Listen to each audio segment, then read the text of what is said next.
Hello friends, welcome to Success Mantra. आज के इस वीडियो में हम प्रीवियस एग्ज़ाम में पूछे जाने वाले सिनोनिम्स के बारे में डिस्कस करेंगे और ये 10 सिनोनिम्स हैं जो कि मोस्ट इम्पॉर्टेंट हैं। इसके पहले भी प्रीवियस वीडियोस में जो मोस्ट इम्पॉर्टेंट सिनोनिम्स हैं उनको डिस्कस किया गया था। तो आज जो पार्ट है वो 11 पार्ट है और कुछ रीज़न की वजह से वीडियो रेगुलर नहीं हो पाए थे, लेकिन अब हम कंटिन्यू रहेंगे। ये ध्यान रखिएगा कि ये जो सिनोनिम्स आप एक के साथ साथ चार वर्ड मीनिंग आप के वो भी तैयार हो जाएंगे। इट मीन्स आपका जो वर्ड पावर होगा वो बहुत स्ट्रॉन्ग हो जाएगा। तो वीडियो को लाइक ज़रूर कीजिएगा, अपने दोस्तों को शेयर ज़रूर कीजिएगा, क्योंकि किसी भी कॉम्पिटिटिव एग्ज़ाम के लिए जिसमें अगर आपका इंग्लिश है और आपका जो सिलेबस है उसमें सिनोनिम्स होता ही होता है, इंग्लिश आपका काफ़ी स्ट्रॉन्ग होगा। तो चलिए हम लोग वीडियो को स्टार्ट करते हैं।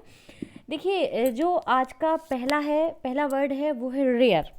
अब रेयर में आप लोगों को ये बताना है कि रेयर का जो मीनिंग होता है वो होता है बहुत ही दुर्लभ या मुश्किल से कोई चीज़ जब अवेलेबल होती है, बहुत मुश्किल से कोई चीज़ मिलती है तो उसे हम रेयर ही बोलते हैं। लेकिन इन 4 वर्ड में 4 मीनिंग में इसका जो मोस्ट नियरेस्ट वर्ड होगा वो कौन सा होगा? देखिए, हम लोग चारों मीनिंग डिस्कस करेंगे। तो कॉमन तो ये होता है जो सामान्य हो, हर जगह अवेलेबल हो जाए। यूजुअल मतलब बहुत ही आसानी से मिल जाए और इसे यूजुअल कहते हैं। लेकिन जो स्कार्स होता है, स्कार्स का मतलब जैसे बिखरा हुआ होता है, या इसको भी दुर्लभ की तरह ही आप कह सकते हैं। और फ्यू मतलब होता है कुछ। तो यहाँ पर जो इसका राइट आंसर होगा वो होगा ऑप्शन सी, स्कार्स। तो रेयर का मतलब होता है दुर्लभ, बहुत मुश्किल से, और स्कार्स मतलब जैसे कोई भी चीज़ होगी वो बिखरी हुई होगी तो उसको कलेक्ट करने में काफ़ी मुश्किल आएगी, तो बहुत दुर्लभ तरीके से उसको हम इकट्ठा कर पाएंगे। तो ऑप्शन सी इसका बिल्कुल सही होगा। नेक्स्ट है एवरेस्ट। तो एवरेस्ट का जो मतलब होता है वो होता है लोभी प्रकृति का, बहुत ही लालची प्रकृति के लोगों को कहा जाता है एवरेस्ट। तो जो 4 ऑप्शन है इसके, जनरसिटी है इसका जो मतलब है वो होता है उदार व्यक्ति, बहुत ही उदारता के साथ जो उदार व्यक्ति होते हैं, परोपकारी व्यक्ति होते हैं। ऑप्शन बी है एनवी मतलब होता है ईर्ष्या करने वाला। ग्रीड मतलब होता है लालची प्रकृति का होता है, लोभी प्रकृति का होता है। और जो हेटर्ड होते हैं मतलब घृणा। तो आप लोगों को ये समझ आ रहा होगा कि जो एवरेस्ट है, एवरेस्ट का ऑप्शन सी बिल्कुल राइट होगा। नेक्स्ट क्वेश्चन है ऑगस्ट। ऑगस्ट का मतलब होता है तेजस्वी हो या प्रतापी हो। तो मैजेस्टिक मतलब तेजस्वी होता है, और इम्पोर्टेंट मीन्स होता है महत्वपूर्ण, और डिफ़िकल्ट मीन्स होता है कठिन। इसके साथ ही ह्यूज मीन्स होता है विशाल। तो जो ऑगस्ट है, ऑगस्ट का मतलब होता है प्रतापी या तेजस्वी। तो यहाँ पर जो मैजेस्टिक है इसका मतलब भी होता है प्रतापी या राजसी। ओके, तो ऑप्शन ए इसका राइट होगा। अगला है डेसिमेटेड। जो इसका मीन है डेसिमेटेड का, तो इसका मतलब होता है बर्बाद करना। ओके, स्पॉइल कर देना, डिस्ट्रॉय कर देना। तो डिनाउंस्ड मीन्स होता है निंदा करना। ऑप्शन बी है डिस्ट्रॉयड, विनाश कर देना या बर्बाद कर देना। सक्सेसफुल मीन्स सफल होता है, और डिप्रेस्ड मतलब होता है उदार। तो यहाँ पर सीधा सीधा आपको समझ में आ रहा होगा कि डेसिमेटेड मीन्स होता है डिस्ट्रॉयड। इसके बाद जो अगला है वो है हर्डल। हर्डल का मतलब होता है रुकावट या बाधा। तो जिसमें बहुत सारी रुकावटें आती हैं, बाधाएं आती हैं, तो उसके लिए हम लोग हर्डल का यूज़ करते हैं। तो इसका देखिए ऑब्स्टिकल मीन्स भी होता है रुकावटें या बाधा। ऑप्शन बी है बैन मीन्स होता है रोक या प्रतिबंध। और जो हेस है उसका मतलब होता है बचाव, और रिले मतलब होता है प्रसारण करना, या ग्रुप से भी रिलेटेड इसको हम कर सकते हैं। तो इसका सीधा सा आंसर होगा ऑब्स्टिकल। तो option A is right. Next question है स्लिथर जो मीन्स है इसका मतलब होता है फिसलना या रेंगना। स्लाइड मीन्स होता है एक फिसलन की जो पट्टी होती है उसको हम लोग स्लाइड बोलते हैं। मूव जो होता है उसका मतलब होता है चलना, और शेक मतलब हिलाना, एंड स्लिप मतलब फिसलना। या फिसलन भी बोल सकते हैं। तो स्लिथर का सीधा मीनिंग होता है ऑप्शन डी, स्लिप। ओके, अगला क्वेश्चन देखिए। अगला है ऑपोजिट। ऑपोजिट का जो मीनिंग है वो होता है, जैसे कि आप लोग इसका सीधा सा सेंस लगा सकते हैं कि उपयुक्त हो या ठीक हो। ये ऑपोजिट नहीं है, ये भी ध्यान रखना है, ये ओ वाला ऑपोजिट नहीं है, ये अपोजिट है।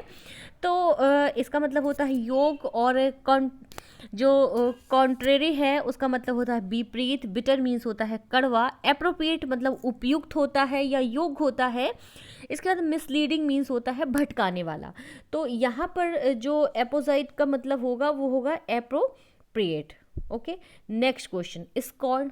स्कॉर्न का जो मतलब होता है वो होता है घृणा से रिलेटेड होता है। रेडिकुल, रेडिकुल जो होता है वो होता है उपहास। लव मीन्स हंसना।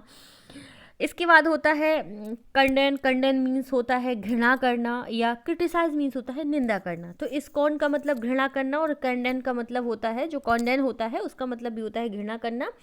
तो इसके जो ऑप्शन सी कंडेन इसका राइट आंसर होगा।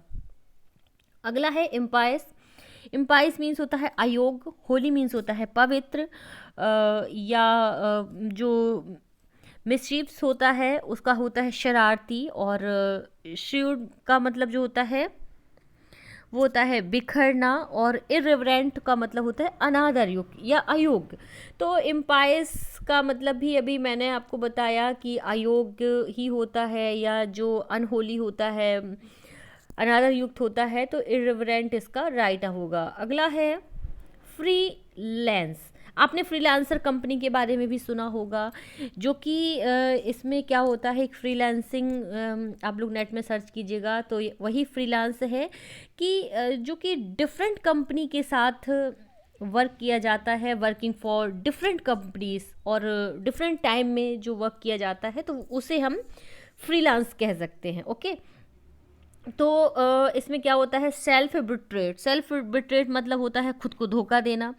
सेल्फ सेंटर मतलब स्व केंद्रित होता है। और जो सेल्फ एम्प्लॉयड होता है इसका मतलब होता है खुद का एम्प्लॉयड मतलब एम्प्लॉय होना। तो जो ऑप्शन डी है वो सेल्फ ड्राइवन मतलब स्वचालित होना। तो जो इसका नियरेस्ट मीनिंग है फ्रीलांस का, तो वर्किंग फॉर डिफरेंट कंपनीज मतलब डिफरेंट कंपनीज के लिए वर्क करना और डिफरेंट टाइम में काम करना। तो इसका मतलब सीधा सीधा होगा सेल्फ एम्प्लॉयड। तो जो इसका आंसर होगा वो होगा ऑप्शन सी, ये इसका बिल्कुल राइट आंसर होगा। ओके, ये वाला। तो फ्रेंड्स, ये जो मोस्ट इम्पॉर्टेंट 10 सिनोनिम्स थे बहुत ही इम्पोर्टेंट है, प्रीवियस एग्ज़ाम में पूछे गए हैं। तो इसीलिए हम इस सीरीज़ को कंटिन्यू कर रहे हैं, ताकि ज़्यादातर जो 2-3 नंबर 1-2 नंबर कट जाते हैं डिफरेंट एग्ज़ाम में, कोई भी कॉम्पिटिटिव एग्ज़ाम आप लोग दे रहे होते हैं तो उसमें जो 1-2 नंबर का कमी हो जाती है, 1-2 नंबर कट जाते हैं। तो यही रीज़न होता है कि जो एंटोनिम सिनोनिम्स हैं या वो कैब है आप लोगों का वर्ड पावर है वो स्ट्रॉन्ग नहीं होता है। क्योंकि इतना सारा वर्ड पावर है, कहाँ तक याद करेंगे। तो ये सारे जो आपके वर्ड हैं मोस्ट इम्पॉर्टेंट है, तो आप लोग इन्हें ज़रूर पढ़िएगा, ज़रूर याद कीजिएगा, और वीडियो को लाइक ज़रूर कीजिएगा, चैनल को सब्सक्राइब करके बेल नोटिफिकेशन एक्टिव कर दें, जिससे कि आगे जो भी वीडियोस अपलोड हों तो आपको उसका नोटिफिकेशन मिल सके।